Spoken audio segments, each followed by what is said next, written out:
सिंह सिद्धू को आपकी मर्जी के खिलाफ पार्टी ने प्रधान बनाया, तो आपको ये लग गया था कि कांग्रेस में अब माहौल आपके अनुसार नहीं रहा? प्रियंका को समझ थी कि सिद्धू बहुत अच्छा आदमी है, उन्होंने देख लिया क्या हाल बना दिया उसने। तो मैंने सोनिया जी को बोला ये तो बेड़ा घर कर देगा पार्टी का। राहुल गांधी ने ये भी कहा कि मुझे जब यकीन हो गया कैप्टन साहब ये बीजेपी से मिले हुए थे तो मैंने उनको हटाया। जो मैं नेशनल इश्यूज थे मैं उसके पार्टी लाइन के बाहर बोलता था, जैसे बालाकोट की स्टाइल। राहुल गांधी बार बार हर स्टेज से ये भी कह रहे हैं गरीब है चन्नी, गरीब की बात समझते हैं। अगर ये गरीब है ना चन्नी तो फिर कोई गरीब हिंदुस्तान में रहा ही नहीं। कांग्रेस के मंत्रियों ने माइनिंग में और पंजाब में सरकार रहते दबा के पैसा बनाया, इसकी सच्चाई क्या है? सही है, 100% सही। एक दिन ईडी आएगी को नाम दे दूंगा मैं। जब आप चीफ मिनिस्टर थे तब भी आपके पास पोस्टिंग ट्रांसफर के लिए दबाव आता था मिनिस्टर या एमएलए का? 2 बार अपने आईजी को चेंज करवाया उन्होंने। किस मिनिस्टर ने sir? Sukhjinder Randhawa, he is one of them. Channi को दलित चेहरे पर पंजाब का पहला चीफ मिनिस्टर बनाने और फिर आगे सीएम का चेहरा बनाने को लेकर इसका क्रेडिट लेके दलित का पोलराइजेशन करना चाहती है। उसकी लिमिट चीफ मिनिस्ट्री से बाहर नहीं, he can not handle 30 departments. BJP के साथ जाने का मन आप पहले बना चुके थे या चीफ मिनिस्टरशिप जाने के बाद आपको ये लगा कि बीजेपी के साथ जाना सही है? उन्होंने नहीं मुझे बुलाया, मैं गया उनके पास। आपने चैलेंज सिद्धू को दिया लेकिन चेहरा अकाली दल ने विक्रम मजीठिया का दिया। उसको जिद है मजीठा को, उसकी दुश्मनी है, वो दुश्मनी निकाल रहा है अपनी। 2017 में कह दिया था कि ये लास्ट इलेक्शन है, फिर आपका मन क्यों बदला कि नहीं 2022 में भी लड़ना? इस तरीके से ये लीडरशिप उभर रही है, ये नहीं चला सकेगी पंजाब को, एंड मेरी ड्यूटी बनती है अपने स्टेट के लिए। जो सुनील जाखड़ हैं वो हिंदू हैं, ये बात क्यों बीच में लाई गई? अंबिका सोनी ने बयान दिया था, बिल्कुल गलत बयान दिया था।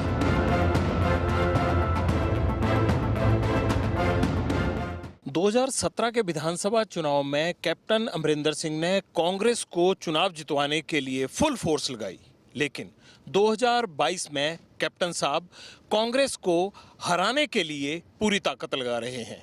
इस वक्त कैप्टन अमरिंदर सिंह हमारे साथ हैं और अपने कैंपेन के लिए निकल चुके हैं पटियाला के मोतीबाग पैलेस से। कैप्टन साहब, एक बात करना चाह रहा हूँ, आपने कहा मैं कांग्रेस को हराने के लिए कर रहा हूँ। हम कांग्रेस को हराने के लिए नहीं कर रहे, हम इलेक्शन जीतने के लिए लड़ रहे हैं। कैसा बदलाव लग रहा है सर? मुझे 50 साल कांग्रेस में हो गए थे, अगर उनको मेरी ज़रूरत नहीं तो फिर मुझे अपना कोई रास्ता ढूंढना पड़ेगा, और हमने ढूंढ लिया। अपना पंजाब लोग कांग्रेस बना ली, बीजेपी के साथ और ढींसा साहब के साथ गठजोड़ कर लिया, तो वी आर वेरी हैप्पी और हमारी पोजीशन बहुत अच्छी है इसमें। 2014 में मोदी वेव थी, 2019 में भी पूरे देश में मोदी वेव थी, लेकिन आपने मोदी की वेव को पंजाब में ब्लॉक किया, कांग्रेस के लिए 8 सीटें जीती। लेकिन अब 23 साल जिनके खिलाफ वोट मांगते रहे उनके पक्ष में साथ खड़े होना कैसा लग रहा है? थोड़ा अटपटा नहीं लगता? मुश्किल नहीं होता? नहीं, जब मैं कांग्रेस का एमपी था 1980 में, मैं यहाँ से जीता, तो मैं लोकसभा में था, पार्लियामेंट में था कांग्रेस का एमपी, और मेरे मदर बीजेपी के एमपी थे, तो हम एक दूसरे के सामने होते थे। ये तो बातें चलती रहती हैं। I have no problem with ideologies. देखिए, हिंदुस्तान एक मुल्क है of every community and every caste. इसमें सिख हैं, मुस्लिम हैं, हिंदूज़ हैं, Christian, Buddhist, everybody is there. And वो मेरे मन में और हमारी जो सिखलाई है बचपन से, सबको हम एक ही नज़रिए से देखते हैं। सर, राजीव गांधी आपके अच्छे दोस्त थे, वो परिवार आपके बेहद नज़दीक था, लेकिन उनके परिवार ने कैप्टन अमरिंदर सिंह पर भरोसा छोड़ दिया पिछले साल। आखिर क्या वजह रही? पता नहीं, उनको पूछो। मैं तो समझ नहीं सका कि क्या उसकी क्या कैसी उनको ज़रूरत क्या थी, पर कर दिया सो ठीक है। पर जिस तरीके से किया वो, मैं 50 साल के बाद, वो तो सिर्फ मुझे तो एक चीज़ कहने की ज़रूरत थी। जिस दिन मिसेस गांधी ने मुझे रिंग किया कि आप रिज़ाइन कर दो, मैंने उसी दिन 1 घंटे में गवर्नर को अपनी रेजिग्नेशन दे दी। लेकिन जिस तरीके से उन्होंने मेरे पे भरोसा नहीं किया, क्योंकि सारी रात, एक रात पहले, ये सुबह की बात है 10 बजे जब उनका टेलीफोन आया, एक रात पूरे दिल्ली से टेलीफोन जा रहे थे एमएलएज को, सीएलपी मीटिंग 4 बजे की रखी थी। मेरे पे भरोसा नहीं था, मुझे बुला के कह रहे थे, मैं तो 3 हफ्ते पहले उनको रेजिग्नेशन देने को मैं उनको मिला था कि I can't run like this. मैं इधर को जा रहा हूँ, सिद्धू इधर को जा रहा है, या तो उसको चुनो या मुझे चुनो। उन्होंने कहा नहीं, यू हैव टू स्टे, 3 हफ्ते बाद फिर मुझे कह दिया रिज़ाइन कर दो, मैं रिज़ाइन कर दिया। आपने 76 अगर एमएलए दिए, उनमें से मंत्री भी थे, सब आपके साथ खड़े रहते थे, लेकिन जब हाईकमान के पास गए तो उन्होंने क्यों नहीं कहा कि कैप्टन साहब को रिमूव करना नहीं बनता अभी? किसी सबने कहा, किसी ने कौन, किसी ने नहीं। ये जो अब देखो, ये हैरानी की बात है, ये रणदीप सुरजेवाला प्रेस कॉन्फ्रेंस जो होती है ना एआईसीसी में, उसमें कहता है कि 63 एमएलए ने खिलाफ कर दिया कैप्टन के। सोनिया जी ने बयान दिया कि 43 एमएलए ने बयान दिया उनके खिलाफ। इन रियलिटी किसी ने भी नहीं बयान दिया। ये 3 आदमी थे जो अपने वास्ते वो कर रहे थे कोशिश कि हम चीफ मिनिस्टर बने, एक चन्नी, एक सिद्धू और एक सुखजिंदर रंधावा, और वो ही अपनी अपनी खेले। जो इनके जो साथी थे 4-5 वो मेरे खिलाफ बयान देते रहते थे। सिद्धू से आपका प्रॉब्लम क्या हुआ? आई डोंट नो, मैं तो उसको जानता भी नहीं था। ये तो मुझे सोनिया जी ने कहा कि आप जाके सिद्धू को देखो, there's a boy called Sidhu, MP है वहाँ, बीजेपी का उनके साथ अनबन हो गई, हमें इसका फ़ायदा होगा। मैं कहा मैं जानता तो हूँ उसकी फैमिली, पटियाले की फैमिली है, पर उसको नहीं जानता मैं इतनी अच्छी तरह। फिर मैंने मुलाकात की उससे दिल्ली में, और वो मुझे बताने लगा ऐसी चीज़ें जैसे 6 घंटे मैं वो करता हूँ मेडिटेशन, 3 सुबह 3 शाम, उसमें से 2 घंटे मेडिटेशन, 1 घंटा मैं रब से बात करता हूँ, और शाम को भी 1 घंटा मैं भगवान से बात करता हूँ। तो मैंने कहा क्या बात करते हो भगवान से? बस जैसे आपसे बात करते हो ऐसे मैं 2-2 घंटे रोज़। तो मैंने सोनिया जी को बोला ये तो बेड़ा गर्क कर देगा पार्टी का, आप ऐसे आदमी ले रहे हो, डोंट इवन थिंक। और 3 महीने बाद उसको प्रधान बना दिया। अब उनको पूछो। जब नवजोत सिंह सिद्धू को आपकी मर्जी के खिलाफ पार्टी ने प्रधान बनाया तो आपको ये लग गया था कि कांग्रेस में अब माहौल आपके अनुसार नहीं रहा? लग ही रहा था। पर जब सीपी ने मुझे कहा कि no you are not to resign, ये 3 हफ्ते पहले जब मैंने मेरी रेजिग्नेशन मांगी, उससे 3 हफ्ते पहले मैं था, रावत था और सोनिया जी थे कमरे में, और उन्होंने कहा ना बिल्कुल ही। और Rawat, you get hold of Sidhu and उसको बोलो ठीक चले वगैरह चले, ऐसी बातें। और 3 हफ्ते बाद बच्चों ने ये किया ना, दोनों प्रियंका को समझ थी कि सिद्धू बहुत अच्छा आदमी है या बहुत केपेबल आदमी है, उन्होंने देख लिया अब क्या हाल बना दिया उसने। आपको क्या लगता है कि राहुल प्रियंका का ये गलत कदम था जो कांग्रेस के लिए पंजाब में गलत साबित हुआ? आपने उस वक्त ये भी कहा था कि उनमें अनुभव की कमी है।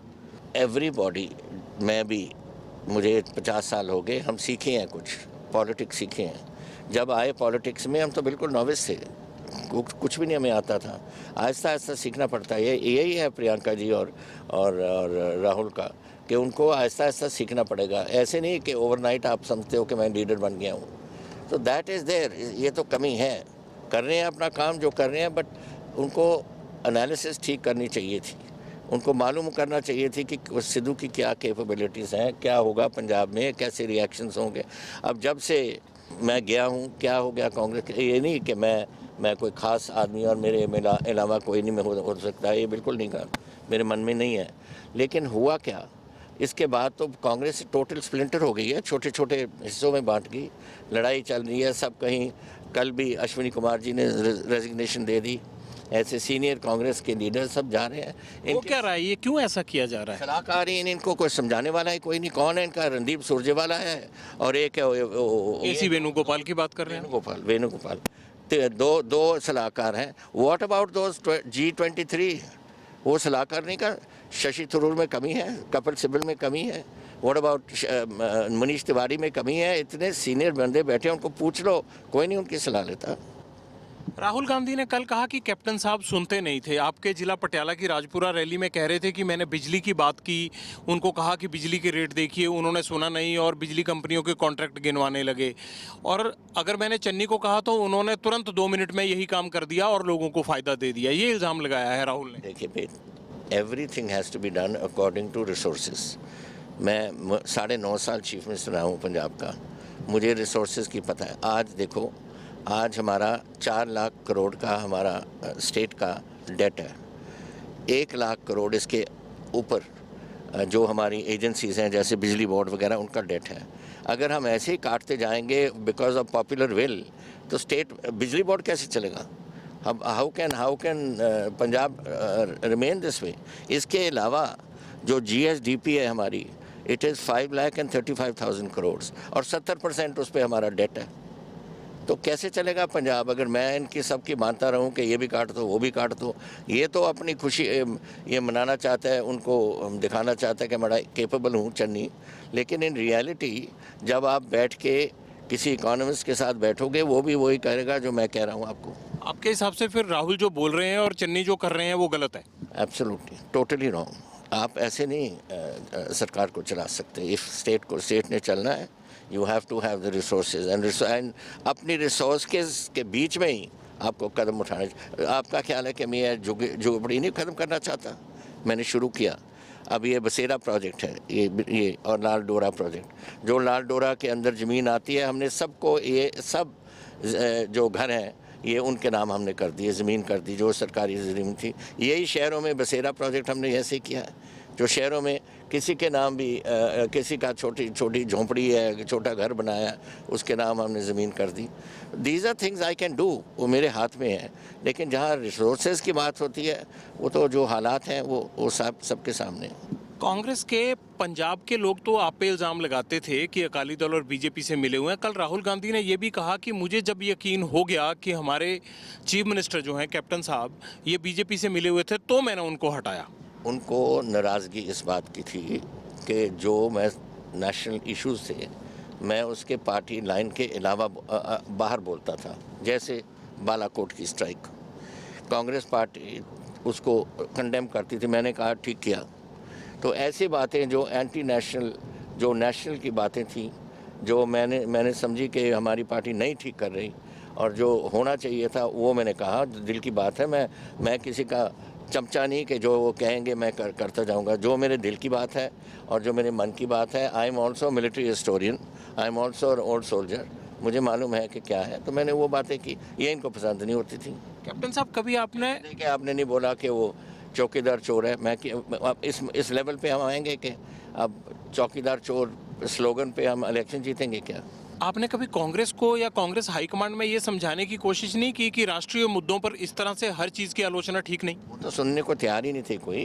वो तो समझते जो ये होती थी पाकिस्तान के साथ या चाइना के साथ, ये इनकी लाइन ही कुछ और होती थी, क्योंकि बीजेपी ये कर रही है तो होगा ऐसे करो। तो मेरा मतलब ये नहीं है कि मैं बीजेपी की सपोर्ट कर रहा हूँ as far as policies are concern, लेकिन जहाँ नेशनल इश्यूज़ होती हैं मैं ज़रूर बोलूँगा और मैं बोलता रहा हूँ। राहुल गांधी बार बार हर स्टेज से ये भी कह रहे हैं कि हमने एक दलित चेहरा दिया है पंजाब को, गरीब है चन्नी, गरीब की बात समझते हैं, इसलिए हम गरीब को ऊपर उठाना चाहते हैं। इसी सोच के साथ चन्नी को हमने सीएम का चेहरा बनाया।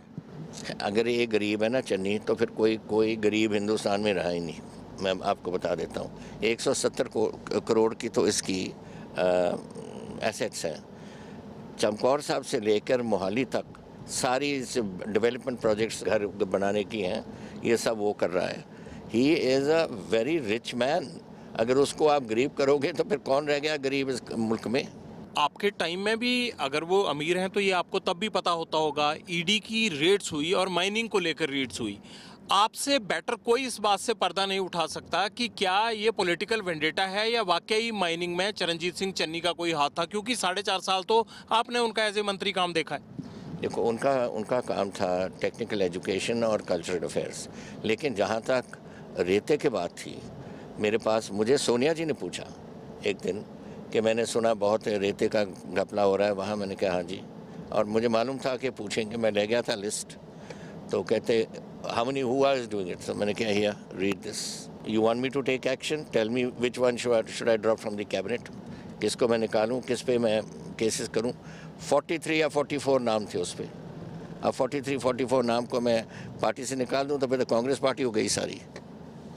सोनिया जी का क्या रिएक्शन था? शी केप्ट क्वाइट, चुप करके, और कुछ नहीं बोले। उन 44 लोगों में चरणजीत सिंह चन्नी का कितना नाम था? उसका नाम था, उसमें भी था, कईयों का था। देखिए, नाम देने तो बड़े आसान होते हैं, लेकिन मैंने इसमें एक तो मिनिस्टर बैठाया, मिस्टर सुख सरकारिया। उसके नाम मैंने एक बड़ी strong high powered very competent officer, उसको मैंने उनकी एक STF स्पेशल टास्क फोर्स बनाई, ताकि देखते रहें कि जहाँ छापे मारने हैं पकड़ो वगैरह करो। उसको भी प्रॉब्लम आ रही थी। एक दिन मैंने उसको भी पूछा कि why are you not arresting and why are you not catching people. कहते sir who do I catch, which minister do I arrest. ये प्रॉब्लम्स आ रही थी और यही मैंने सोनिया जी को पहले बताया था। लेकिन कैप्टन साहब, आप चीफ मिनिस्टर होते हुए उनको स्नब कर सकते थे, उनमें से कुछ एक को प्रोसिक्यूट कर सकते थे, आप क्यों नहीं कर पाए? कईयों को मैंने बोला नहीं प्रोसिक्यूट करो, तो मैं सबको 43 आदमी को प्रोसिक्यूट करूं, फिर मेरी पार्टी में क्या रह गया। लेकिन वो इस चीज का फायदा भी तो उठा सकते हैं कि प्रोसिक्यूट नहीं कर रहे हैं तो करवाते रहिए माइनिंग। वो तो कर ही रहे थे। अभी क्या परसों चौथे की बात है, दाखा में 28 अभी चीफ मिनिस्टर के वाकयात के बाद दाखे का जो इलेक्शन लड़ रहा है, 28 ट्रक लोड रेता के ये टास्क फोर्स ने पकड़े। बनाओ पैसे बनाओ पैसे बनाओ पैसे बनाओ, इसी पे लगे रहे थे। एक बहुत बड़ा इल्जाम है कि कांग्रेस के मंत्रियों ने माइनिंग में और पंजाब में सरकार रहते दबा के पैसा बनाया। ये र्यूमर है या इसकी सच्चाई क्या है? सही है, 100% सही है, 100% सही है। मिनिस्टर्स एंड एमएलएस मैं 43 तो तभी बनते हैं ना, मिनिस्टर्स तो 16 हैं पर बाकी तो 43 हैं टोटल। तो हम वो लिस्ट सारे मेरे पास पड़ी है। अगर इन्वेस्टिगेशन होगी उसकी, एक दिन ईडी आएगी या कोई और आएगा इन्वेस्टिगेशन करने को, उनको नाम दे दूंगा मैं। आपको लगता है कि केंद्र सरकार उस पर जांच करवाएगी या आपने कोई ऐसा मशवरा दिया है कि इसकी जांच होनी चाहिए, पंजाब लूटा क्यों? मैं ये बातें नहीं कभी करता, लेकिन I never arrested anybody, I have never taken any action. ज़रूर मैंने उन्होंने समझाने की कोशिश की कि ये बात मत करो, ये बहुत हमें नुकसान होगा। वो नहीं माने, वो करते रहे मिनिस्टर सारे। कौन है उनमें से, कौन एक दो होंगे जो ठीक है, बाकी सभी। रणजीत सिंह चन्नी कह रहे हैं कि मेरे खिलाफ कुछ नहीं मिला था, इसलिए माइनिंग केस में जो 2018 का था उसमें मेरे रिश्तेदारों के यहाँ रेड किया गया। उस लड़के को जिसको रेड किया उसने क्या बयान दिया ईडीएफ को? एक तो कैश में रखा 15 करोड़ पहुंच गई, या पता नहीं कितने 10 करोड़। अच्छा 10 करोड़ की वो उसने कहा, उन्होंने पूछा और उसने लिख के बयान दिया कि ये कुछ तो है रेते का पैसा और कुछ है पोस्टिंग और ट्रांसफर्स में, विच मीन जो चीफ मिनिस्टर पोस्टिंग और ट्रांसफर में भी पैसे ले रहा है। क्या जब आप चीफ मिनिस्टर थे तब भी आपके पास पोस्टिंग ट्रांसफर के लिए दबाव आता था मिनिस्टर या एमएलएस का? वो तो आता था, नॉर्मली होती थी, डीएसपी को लगा दो, एसपी को लगा दो, इस किस्म का। देखो ये तो आईजी तक पहुंच गए थे कि आईजी को भी लगा दो। मैंने क्या, देखो मैंने गवर्नमेंट चलानी है, आईजी मेरा काम है, आप अपने डीएसपी लगवा लो, जो को एसडीएम लगवा लो और अपना काम करो। लेकिन उस पर भी नाराज़गी थी। आई नो सम मिनिस्टर्स, 2 बार अपने आईजी को चेंज करवाया उन्होंने। किस मिनिस्टर ने sir? Sukhjinder Randhawa, he is one of them. कितनी बार गुरदासपुर उस एरिया में कितनी बार हमने अपने आईजी बदले, और फिर अब होम मिनिस्टर बैठा है, पता नहीं किसको बदली जा रहा है, कुछ पता तो लगता। क्या रीजन देते थे वो ट्रांसफर को लेके आपके पास जब आते? मैं पूछता था कि क्या प्रॉब्लम है उसकी, क्या ओ जी बड़ा नकम है, थोनों नहीं पता जी, सानू पता है जी, that is the attitude. Congress की हर स्टेज से एक ही बात कही जा रही है कि हमारे जो चीफ मिनिस्टर थे 2017 में, उन्होंने लोगों के साथ जो वादे किए थे वो पूरे नहीं किए, इसलिए सारी एंटी इनकम्बेंसी आपके सिर डालकर कांग्रेस दोबारा वोट मांग रही है। I have said so Patel साहब, एनी बार मैं किया है कि पंजाब शुरू तो आज़ादी तो लेके जब तो डेमोक्रेसी आई है और पार्लियामेंट्री असेंबलीज वगैरह बनी है, मैनिफेस्टो बनते हैं, और कोई मैनिफेस्टो ने सिर्फ एक आदमी ने किया था पूरा, नॉट पूरा but 83%, that was Chandrababu Naidu. मैंने 18 सितंबर जब मैंने छोड़ा, गवर्नमेंट को छोड़ा, मेरी ऑलरेडी 92% हो गया था, और 4-5% मैं कर नहीं सका बिकॉज वैट के बजाय जीएसटी आ गई, और वो जीएसटी में मैं कर नहीं सका उसको चेंज। सो ऐसी we have set a record. अब उन्होंने बोलना है जो मर्जी बोले, पर किसी को मेरी मैनिफेस्टो की कॉपी दे दो, give it to any economist, कोई भी, और पूछो कि जो मैं कह रहा हूँ सही है या नहीं। कैप्टन साहब, फिर तो अगर 92% वादे आप पूरे कर गए थे, फिर तो इस बार कांग्रेस को वोट मिलना चाहिए पंजाब में। बिकॉज वो समझते थे कि अमरिंदर सिंह ने किया है, अमरिंदर सिंह की गवर्नमेंट थी, अमरिंदर सिंह ने आप किया, तभी तो कह रहे हैं। जैसे चन्नी कह रहे हैं मैंने कर दिया 3 महीने में इतना। ऑलवेज द क्रेडिट या discredit goes to the chief minister. अगर क्रेडिट है वो भी चीफ मिनिस्टर ले देता है, क्या डिसक्रेडिट है वो भी चीफ मिनिस्टर के सिर पड़ती है। और मैं तो सिर्फ ये बता सकता हूँ कि मैंने बहुत जोर लगा के, डिस्पाइट दी फैक्ट कि 18 महीने तो कोविड ने हमें दबा के रखा, पर कोविड के अंदर ही हमने ये पूरे किए। पंजाब कभी जात पात की राजनीति नहीं करता, लेकिन कांग्रेस ने इस बार एक नया एक्सपेरिमेंट किया है और वो चन्नी को दलित चेहरे पर पंजाब का पहला चीफ मिनिस्टर बनाने और फिर आगे सीएम का चेहरा बनाने को लेकर इसका क्रेडिट लेके दलित का पोलराइजेशन करना चाहती है। आपको लगता है कि पंजाब में ये मॉडल सक्सेसफुल रहेगा? आई डोंट थिंक सो। भाई तो टाइम बताएगा, अब थोड़े दिन ही रह गए हैं। लेकिन देखो, पहली बात तो पटियाल जी, मैं तो I am against this business of, देखो 70 साल हो गए हिंदुस्तान को आज़ाद हुए। अगर आज भी हम कहेंगे कि ये दलित चेहरा, ये जाट चेहरा, ये राजपूत चेहरा, ये बैकवर्ड क्लास, ये छोड़ो, इस बातों को छोड़ें। Let us get on with India, let us get on with कि हम हिंदुस्तानी हैं और इसमें जो भी वो लोग हैं, चाहे किसी भी जात पात के हैं, कैपेबिलिटी देखो, काम उसको देखो कि ये इस आदमी के पास काबिलियत है टू डू दिस और नॉट। अब जहाँ तक चन्नी की बात है, मैं आपको बता देता हूँ, आई एम गुड जज ऑफ कैरेक्टर। 9.5 साल तो मैं मुख्यमंत्री रहा हूँ। Channi was a good minister, he is a good minister in अब इसमें टेक्निकल एजुकेशन, पढ़ा लिखा है, and also cultural affairs, he understood. लेकिन इसकी लिमिट है वो, he is not beyond that. इसकी कैपेबिलिटी और इसकी लिमिट चीफ मिनिस्ट्री से बाहर नहीं। He can not handle 30 departments जो चीफ मिनिस्टर का काम है, इसकी कैपेबिलिटी नहीं है वो। ये पहली बात तो ये है। एंड दूसरा, I think India has, Punjab particularly has outgrown this issue of जो ये है ना कि जात पात की बात। यहाँ तो बहुत देर से पंजाबियत ने तो बचाया है पंजाब को। जिस दिन यहाँ लोगों को मार रहे थे, पता नहीं कितने 35,000 तो पंजाबियों का खून डुला था उस टाइम में जब ये गड़बड़ हो रही थी। और फिर भी ये पंजाबियत की जो ताकत है उसने पंजाब को इससे निकाला। और I think today we should look towards Punjabiyat, Indianised Indian nation and function accordingly. Why are we still 70 साल वाली बात, ये कमोह है, ये सैनी है, ये रामदासिया है, ये जट है, ये राजपूत है, ये क्या है? इन बातों को छोड़ें। आई don't think it is necessary. Congress ने ट्राई किया, देखते हैं कि क्या रिजल्ट आता है। चन्नी साहब 2 सीटों से लड़ रहे हैं, इसकी वजह आप क्या मानते हैं, एक पॉलिटिकल और पुराने पॉलिटिशियन और हिस्टोरियन होने के नाते? आई थिंक इसका कारण क्या था? मुझे भी 2 सीट लड़ाई थी पिछली बार। आपको याद होगा कि मैं एक तो लड़ा था अपनी सीट पटियाला की, और मुझे बादल के खिलाफ लंबी में उन्होंने लड़ाया था। लेकिन ये क्यों लड़ रहा है ये मुझे मालूम नहीं, क्योंकि चमकौर साहब इसकी सीट है, nobody to challenge him, and पदौड़। बट मेरी कल की खबर है कि पदौड़ से हार रहा है। आई डोंट नो अबाउट चमकौर साहब, बट पदौड़ से हार रहा है। अरविंद केजरीवाल भी बार बार यही कह रहे हैं, लेकिन वो आपकी बात में एड ऑन करके कह रहे हैं कि दोनों सीट हार रहे हैं।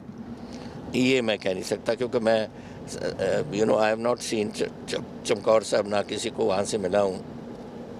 लेकिन पदौड़ तो हमारा कैंडिडेट भी लड़ रहा है ना, तभी मुझे मालूम है। बीजेपी के साथ जाने का मन आप पहले बना चुके थे जब से अनकंफर्टेबल थे आप कांग्रेस में, या चीफ मिनिस्टरशिप जाने के बाद आपको ये लगा कि बीजेपी के साथ जाना सही है? No party can function without a central party in power, जिनके साथ उनका अच्छा ताल्लुकात ना हुए। अब जहाँ तक हम हैं, Congress is not there, and Congress में से तो हम छोड़ ही गए।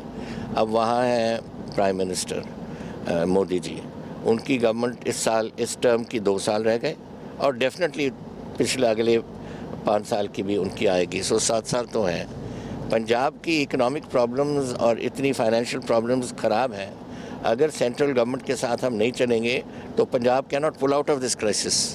और इसलिए ज़रूरी था मुझे, उन्होंने नहीं मुझे बुलाया, मैं गया उनके पास।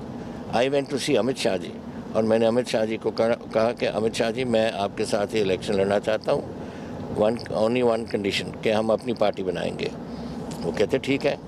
तो मुझे कहते आर यू श्योर? मैं क्या श्योर। कहते मैं प्राइम मिनिस्टर को बोल दूँ? मैं क्या बोल दें। तो मुझे फिर उन्होंने कहा कि कल सुबह 11 बजे आप प्राइम मिनिस्टर को रिंग करो। शाम को टेलीफोन किया, सुबह ही टेलीफोन मुझे प्राइम मिनिस्टर का 7 बजे से 6:30 बजे आ गया कि कैप्टन साहब मैं बहुत खुश हूँ, अमित ने मुझे बताया है, आई एम वेरी हैप्पी कि ये बात हमारी चल सकती है। ऐसे थैंक यू सर। सो ऐसे शुरुआत तो मैंने की थी ना उनसे। आपको क्यों लगा कि अलग पंजाब लोग कांग्रेस बनाकर आपको बीजेपी के साथ जाना चाहिए? बीजेपी में खुद शामिल होना क्यों आपको सही नहीं लगा? नो, बिकॉज हमारे देखिए बीजेपी की उनकी आइडियोलॉजी, उनकी सोच, उनके काम करने का ढंग मुझे नहीं मालूम था क्या है। I have never been part of BJP. मेरे मदर तो थे उधर, लेकिन जहाँ तक उसमें उनके साथ कांटेक्ट करना, वो मैं समझता था कि it is in the interest of Punjab. और मैंने उनको, और उन्होंने इतनी प्यार से कहा, क्योंकि मैं मोदी जी को जानता हूँ बहुत दिन से। पहले प्रभारी थे पंजाब के, और मुझे पंजाब केसरी के दफ्तर में जब वो करते थे ना रेफ्यूजी का काम, कंबल देते थे वगैरह, मैं उनको तब से मिला हूँ। उसके बाद हम चीफ मिनिस्टर इकट्ठे रहे, वो गुजरात के थे, मैं पंजाब का था इन 2002। उसके बाद वो प्राइम मिनिस्टर बने, मैं चीफ मिनिस्टर था। सो हमारा देखो कितने साल, 25 साल से तकरीबन कांटेक्ट रखा और अच्छे ताल्लुकात थे। ये नहीं जैसे ये बनाना चाहते हैं कि मैं डायरेक्शन उनसे लेता था या डायरेक्शन होम मिनिस्टर से लेता था। नो, बिल्कुल नहीं। मैं लेता था डायरेक्शन फ्रॉम माय पार्टी। लेकिन चीफ मिनिस्टर आप अगर कॉन्फिडेंस का बनाओगे तो it is the duty of the chief minister to keep a state going. मेरी ड्यूटी थी to meet the prime minister. मेरी ड्यूटी थी, मैं as home minister, to meet the home minister. 600 kilometre का तो हमारा पाकिस्तान के साथ बॉर्डर है, गड़बड़ चलती है ऑल द टाइम। ड्रोन्स आ रही हैं, वेपनरी आ रही है, चाइना के साथ उनकी ताल्लुकात अच्छे हैं, हमारे नहीं हैं अच्छे। सो दीज थिंग्स, ये सारी बातें जो हैं हमें सोचना चाहिए था। एंड आई फील कि मैंने किया है, मैंने बिल्कुल ठीक किया अपने पंजाब के लिए, और ये मेरी पार्टी खुश है इसमें। Tell me, I can tell you not one person who is not happy. आपको लगता है कि कल को अगर ज़रूरत पड़ेगी तो आपकी पार्टी आगे चलकर बीजेपी के साथ, अगर विचारधारा का कोई क्लैश नहीं हुआ, तो मर्ज भी हो सकती है बीजेपी में? This is the parties decision, not my decision. But अभी तो पहले इलेक्शन लड़ रहे हैं हम एज इंडिपेंडेंट पार्टीज़। ढेंसा साहब की अपनी, मेरी अपनी, और बीजेपी के साथ हम हैं। सो ये combination seems to be working very well. आज देखो किसानों की बात है, कहाँ किसान किसी को हैरेस कर रहे हैं? We are going about, we are speaking, अपनी बातें कहते हैं, सब मानते हैं या नहीं मानते उनकी मर्जी है। लेकिन डेमोक्रेटिक प्रोसेस तो चल पड़ा ना।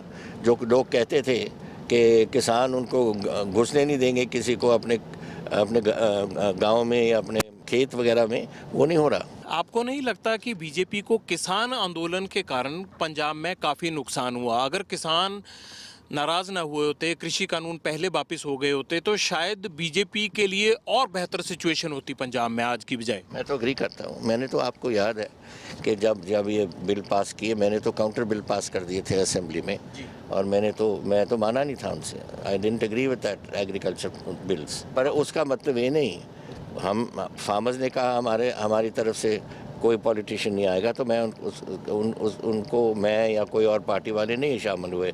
लेकिन इसका मतलब नहीं कि हम सेंटर के साथ कांटेक्ट नहीं रखते थे। नेशनल सिक्योरिटी का मसला बन जाता, हमें जाना पड़ता। I used to go to meet the prime minister, meet home minister, और उनको एडवाइस करने के मेरे ऑफिसर लगे होते थे टिकरी और सिंगू बॉर्डर किसानों के साथ बात करने के लिए, समझाने के लिए कि ये हमारे पंजाब के लिए ख़राब है, पंजाब की इकॉनमी बैठ जाएगी। अब 132 जो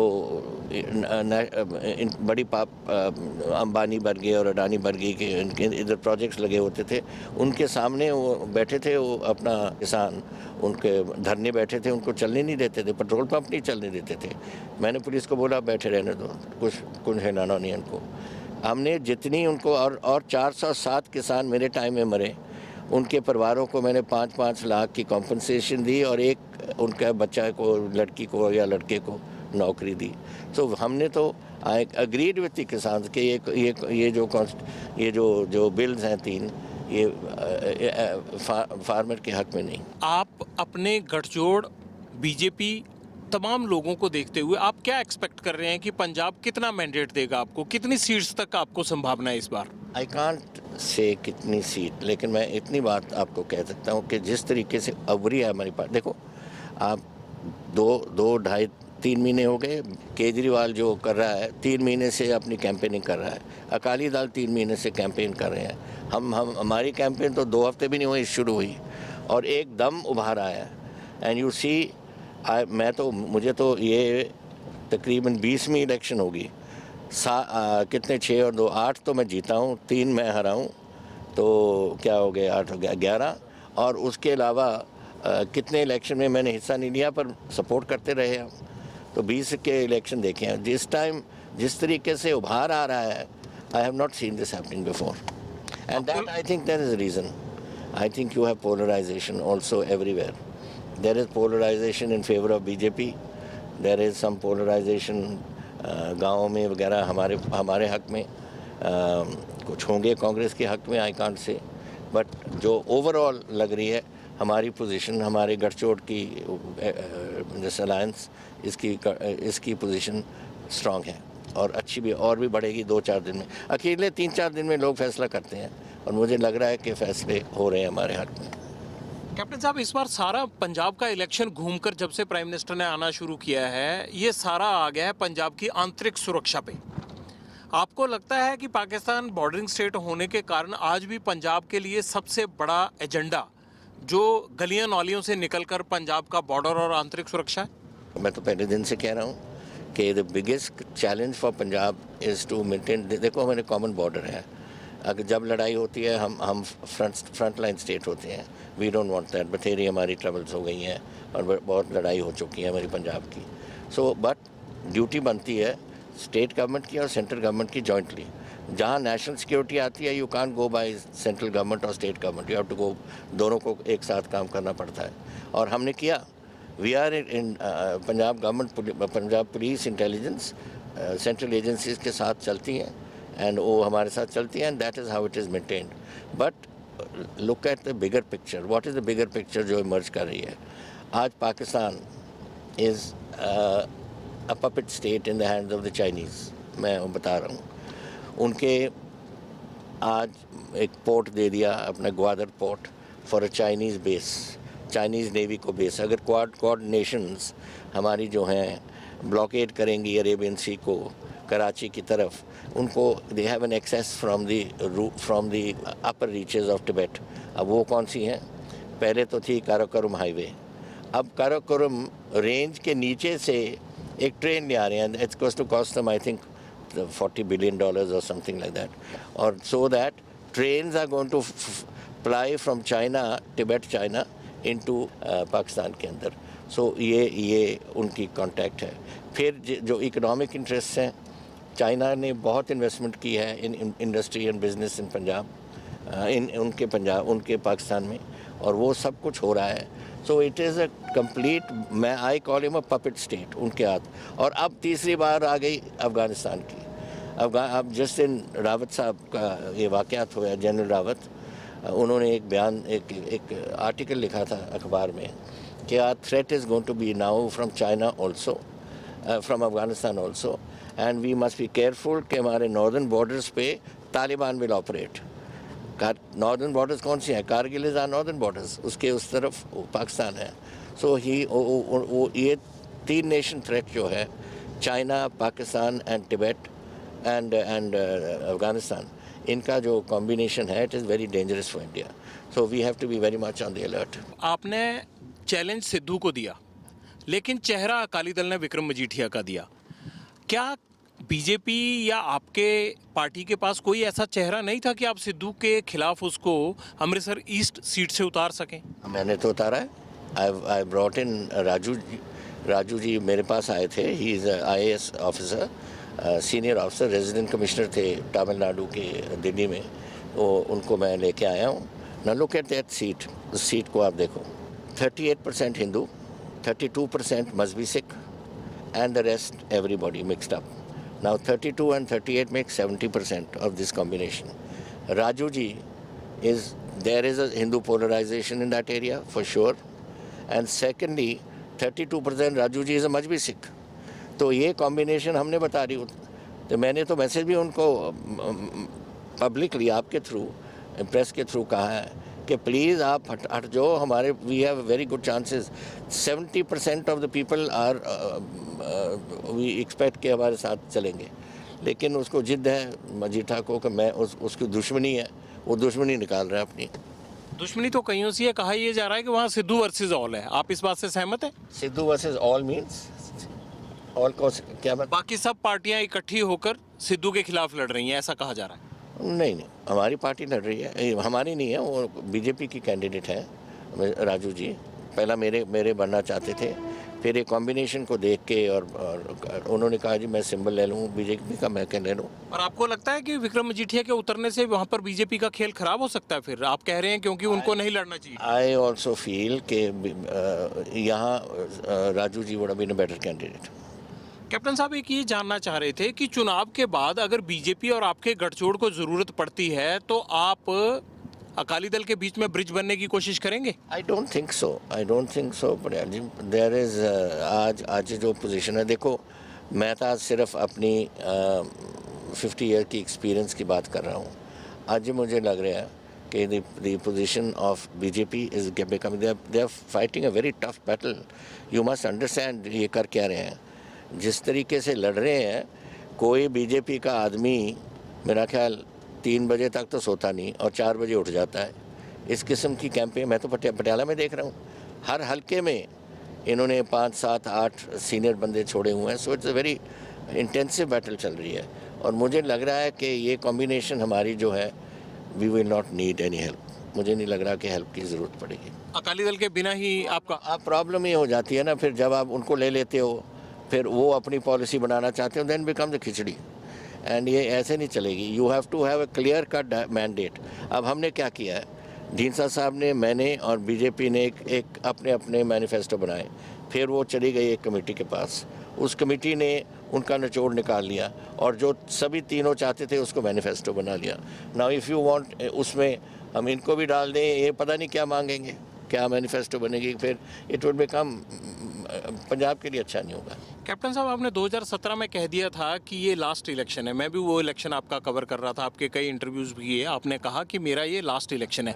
फिर आपका मन क्यों बदला कि नहीं 2022 में भी लड़ना? मैं समझता था जिस तरीके से ये लीडरशिप उभर रही है, ये नहीं चला सकेगी पंजाब को, एंड मेरी ड्यूटी बनती है अपने स्टेट के लिए।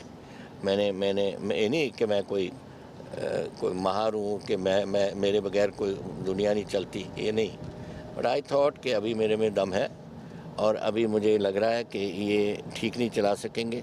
आप अपने आप ही देख लो, कौन है इस कांग्रेस में केपेबल आदमी जो चला सकेगा इसको। आप सबको देख लो, सबको। वहाँ तो हर सीएम बनना चाहता है सर, वहाँ रेस ही सीएमशिप की है। जिसको एक्सपीरियंस है, जिसको एक्सपीरियंस हो, देखो यू नीड एक्सपीरियंस। अब ये देखो, अब इसकी बात करो केजरीवाल की पार्टी की, आम आदमी party, do they have experience? Do you have a chief minister face? Do you, अगर भगवंत मान को आप चीफ मिनिस्टर बनाना चाहते हो, देन 16 मिनिस्टर भी चाहिए इनके पास। 16 मिनिस्टर कहाँ से निकालेंगे जिसको एक्सपीरियंस होगा? नुकसान किसका होगा? पंजाब का। बिकॉज टोटली इग्नोरेंट लोग, जिनको कोई मालूम ही नहीं कि कैसे गवर्नमेंट का है, कहीं सेक्रेटेरिएट में भी नहीं गए होंगे, उनको आप पंजाब संभाल रहे हो, कैसे चलेगा Punjab? That is why I thought कि even in the Congress party मैं समझता था कि मुझे एक बार लड़ना चाहिए, देन समबडी, फिर इस नई गवर्नमेंट, अगर गवर्नमेंट बनेगी, फिर उसमें से कोई ना कोई बन जाएगा chief minister material. But unfortunately selfishness बहुत है, लेकिन कैपेबिलिटी नहीं है। आपको क्या लगता है कि सिद्धू, चन्नी, बलराम जाखड़ के बेटे सुनील जाखड़, सुखजिंदर रंधावा, ओनली पर्सन जिहड़ा कैपेबल है सुनील। मेरे साथ प्रेसिडेंट रहे, I was his chief minister, he was my PCC president. Capable लड़के हैं, वेरी गुड मैन, सारा जेंटलमैन, सुनने वाला है, सुन जाता है, जो दिल की बात कहनी है वो भी कह जाता है। He is a right material. Sukhjinder is not a material, ये तो टोटली हेवायर है, इसको तो मालूम ही नहीं कि क्या होता है। क्यों लगता है आपको सुखजिंदर रंधावा इस लायक नहीं? इसकी टेम्परमेंट ही ऐसी है, उसकी और सिद्धू की टेम्परमेंट तकरीबन एक ही है। That is about it. Channi has not got this temperament, वो दूसरे किस्म की सोच है उसकी, लेकिन ही डजंट हैव इट। उसकी capabilities are limited. Nobody in fact, Sidhu था बिल्कुल ही बेड़ा गर्क है, मैंने अपने कैबिनेट से निकालना पड़ा, क्योंकि 7-7 महीने तो उसने फाइल नहीं देखी। Only person who has the capability is Sunil, जो प्रेसिडेंट बन सकते हैं। सिद्धू अपने हर बयान में, अपनी हर प्रेस कॉन्फ्रेंस में अब कहते हैं कि कैप्टन साहब ने मेरे लिए दरवाजे बंद किए थे, पार्टी ने उनके लिए दरवाजे बंद कर दिए। ठीक है, वो तो पार्टी की मर्जी है, पार्टी सोनिया जी के और उनके बच्चों की पार्टी है। अगर मुझे नहीं चाहते तो नहीं चाहते, ठीक है, बट मेरे में दम है, मैं लड़ूंगा। जो सुनील जाखड़ हैं वो हिंदू हैं, इसलिए सुनील जाखड़ ये कहते हैं कि हिंदू, आई थिंक नहीं, नो, जो वो अंबिका सोनी ने बयान दिया था बिल्कुल गलत बयान दिया था। Why cannot Punjab have a Hindu face? I think Punjab can have a Hindu face. It can have a Hindu face, it can have a scheduled caste face, it can have a Sikh face, it can have any face, backward class face. क्यों हम limit करते हैं इसको?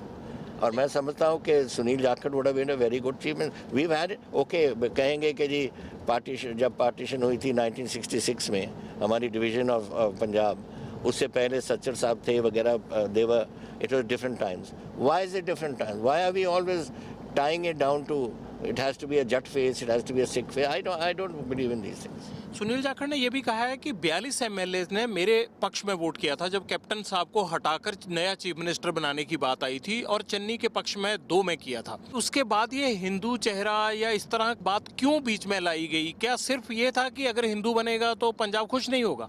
यही है पटियाल साहब, this is the democracy of the Congress. अब मैं क्या कहूँ इससे ज़्यादा। वो ऐसे कहते हैं कि जी हमने सब ने बोला अमरिंदर सिंह को निकाल दो। कौन से सब? जैसे यही सब ने बोला जी बनाओ सुनील को, लेकिन मैंने बनाए चन्नी को, जिसको 2 आदमी ने वोट की। तो ये तो कांग्रेस की इंटरनल मैटर्स ऐसे ही चलते हैं। सर, आपके मन में मलाल बहुत होगा जिस तरह से 2017 में चाहुंदा है पंजाब कैप्टन दी सरकार का नारा दिया था, सेम वही माहौल है, फिर आप सड़कों पे हैं, लेकिन ये मन में मलाल तो होता होगा ना कि जिस कांग्रेस को आप लेकर आए उसी कांग्रेस ने आपको छोड़ दिया। डजेंट मैटर, ये चलती रहती हैं, तो लाइफ में होती हैं बातें ऐसी। मैंने तो अपने आप कांग्रेस को छोड़ा था इन 1984 जब वो ब्लू स्टार हुआ, तो मैं 10 साल बाहर रहूँ। तभी मैं कह रहा हूँ 52 ईयर्स मेरे पॉलिटिक्स में हो गए, लेकिन 42 साल मैं कांग्रेस में रहा हूँ, क्योंकि वो 10 साल मैं बाहर रहा। Doesn't matter, on matter of principle कभी कभी आपको स्टैंड लेना पड़ता है, और मैंने लिया, तब I had no regrets. Priyanka Gandhi ने सर कल कहा कि मोदी साहब मुद्दों को भटकाते हैं आकर जब भी आते हैं, इस पर आपकी क्या प्रतिक्रिया? I am surprised you know कि आज home minister of Punjab, chief minister of Punjab को मालूम नहीं। ये कहते हैं कि ये जो मुद्दे ड्रोन्स वगैरह हैं ये होम मिनिस्टर बोल रहा है एंड ऑल्सो चीफ मिनिस्टर। ये तो अमरिंदर सिंह की बनाई बातें हैं, और यही अभी अगर प्रियंका जी ने ये बात कही है, it's sad because she is suppose to be emerging as a national leader. और नेशनल लीडर अगर समझते नहीं कि हमारा पाकिस्तान और चाइना से क्या प्रॉब्लम्स हैं, क्या भटकाते हैं। What is Modi ji said, जो पाकिस्तान चाइना और ये है जो मैं कह के हटा हूँ भी, दैट इज़ रियलिटी। अगर आप रियलिटी को ऐसे ही एक तरफ को फेंकना चाहते हो ये कह के कि मोदी जी भटकाते हो, then you are, to my mind, you are going anti national. Dera politics बड़ी इंपॉर्टेंट है पंजाब के लिए, और आजकल कुछ हो भी ज़्यादा रही है। कभी कोई तस्वीर आ जाती है सामने, या फिर किसी को 21 दिन की फरलो मिल जाती है। राम रहीम को 21 दिन की फरलो दी गई हरियाणा की तरफ से। इसे पंजाब में तमाम सियासी दल जोड़कर देख रहे हैं पंजाब के चुनाव के साथ कि डेरा वोट बैंक को पोलराइज करने की कोशिश हो रही है।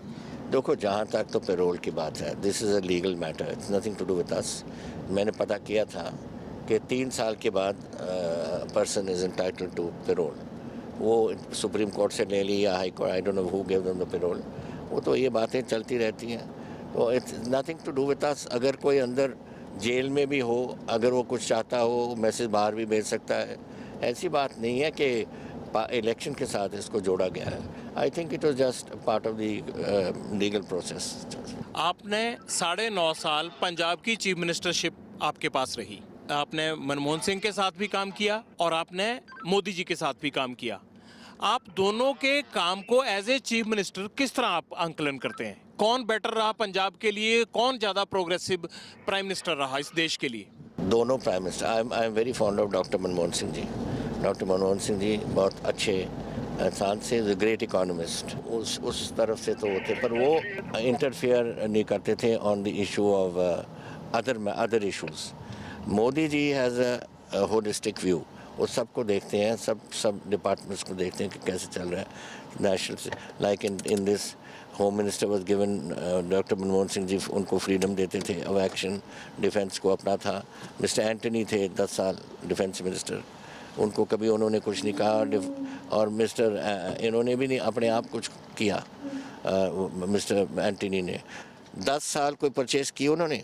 आज जो हम भुगत रहे हैं, this issue of shortage of aircraft, shortage of tanks, shortage of ships, अब एकदम अभी हम वेपन्स खरीदने लग गए अपने डिफेंस के लिए।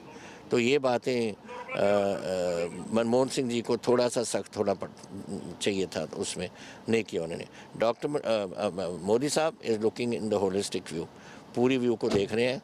एंड देखो कितना डिफेंस की स्पेंडिंग हो रही है, defence purchase we need at least 42 squadrons of air force, we don't have it. If we had come down at one time to 24 squadrons. अब ये सारी बातें हैं that if there is a war on two fronts, एक China front और Pakistan front, without your 42 squadrons how does the air force manage? तो ये सारी बातें हैं जो Modi sahab is looking at it. Unfortunately prime minister Manmohan Singh ji was a very fine man, great economist, but उन्होंने अपने मिनिस्टर्स को ऐसे ही अपने आप चलने दिया और कुछ हो नहीं रहा था। बहुत बहुत शुक्रिया कैप्टन साहब, आपने इतना टाइम दिया और बहुत अच्छा भी लगा आपसे बात करके, और आपको बहुत बहुत शुभकामनाएं आपकी आगे की पारी के लिए। बहुत बहुत शुक्रिया कैप्टन साहब।